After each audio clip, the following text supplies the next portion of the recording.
कहना चाहती हूँ कि ये जो हमारा 24 का चुनाव था लोकसभा का, हम पश्चिम में कैराना भी जीते, हम सहारनपुर भी जीते, हम मुजफ्फरनगर भी जीते, और ये जीत आप सबकी है। और आपको आत्मविश्वास दिलाने के लिए मैं ये आई हूँ कि यहाँ पर सिर्फ हमारे भले ही एक ही विधायक हो पंकज भैया, लेकिन भाजपा का भी एक ही विधायक है।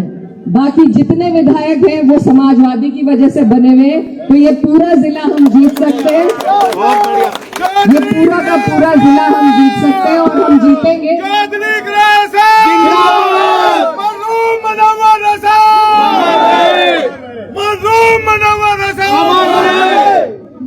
हमारा जो जिला है इसमें 6 सीटें हैं, समीकरण सब आपके सामने है। हम जो एक आध सीट अपनी चूक में हाल फिलहाल में हारे हैं, मैं सबसे ज्यादा महत्वपूर्ण उस बात को समझती हूँ और वही कहना चाहती हूँ कि आप लोग सब यहाँ जितने बैठे हैं, आप सब पार्टी की ताकत है, पार्टी के स्तंभ है।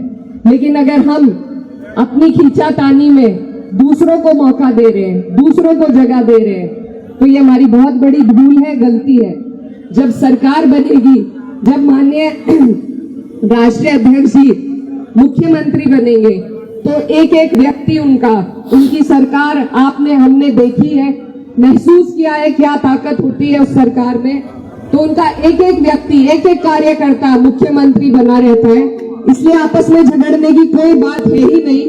और हमें बहुत सूझबूझ के साथ, मेरे भाई यहाँ खड़े हैं बहुत सारे, फोटो हम ले रहे हैं, लेते भी रहेंगे, लेकिन हमें बहुत खामोशी और संजीदगी के साथ तैयारी करनी है।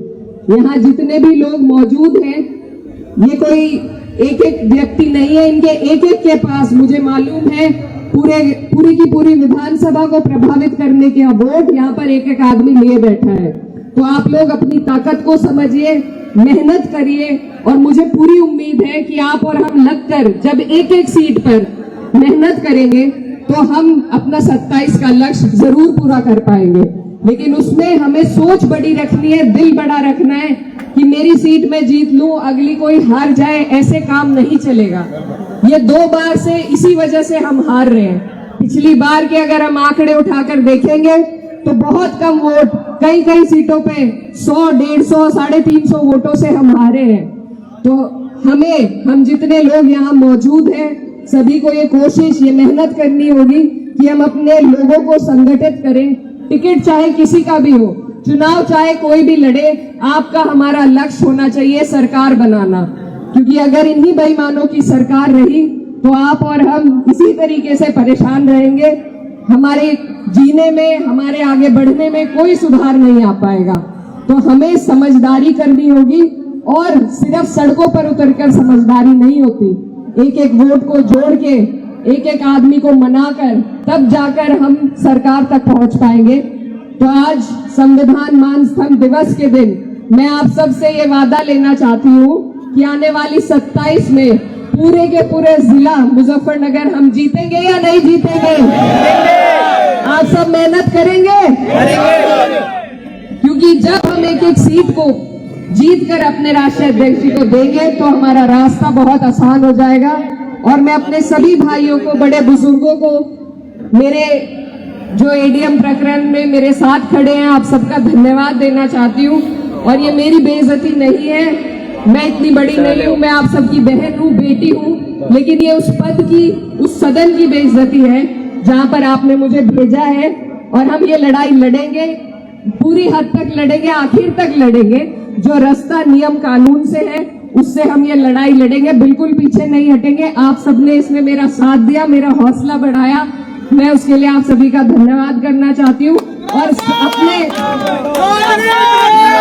सभी लोगों की लड़ाई को संघर्ष करो, हम तुम्हारे साथ हैं, संघर्ष करो, हम तुम्हारे साथ हैं। ऐसे बहुत मामले होते रहते हैं और होते भी रहेंगे, लेकिन हम अपनी लड़ाई में, आप लोगों की लड़ाई में कभी किसी के आगे न तो झुकेंगे न डरेंगे। मैं जिनकी बेटी हूँ उनसे मुझे ये सीख नहीं मिली कि हम किसी से डरे या झुके, लेकिन हम नियम से, जैसा पंकज भैया कह रहे थे कि हम लड़ना भी जानते हैं और पढ़ना भी जानते हैं, तो हम अपनी कलम की ताकत से लड़ाई लड़ेंगे और अंत तक की लड़ाई लड़कर इन्हें दिखाएंगे और जीतेंगे भी। बस आप लोगों का साथ, इसी तरीके से बना रहे और इसी तरीके से जैसे आज आप इकट्ठा हुए हैं इस परिवार को, इस खूबसूरत गुलदस्ते को संजो कर रखे और 27 में हम अपने साथ हुई एक एक नाइंसाफी का जवाब देंगे, वोट की ताकत से देंगे और सारी सीटें जिता कर देंगे। जय समाजवाद, जय हिंद। आप सबका बहुत बहुत धन्यवाद। नमस्कार।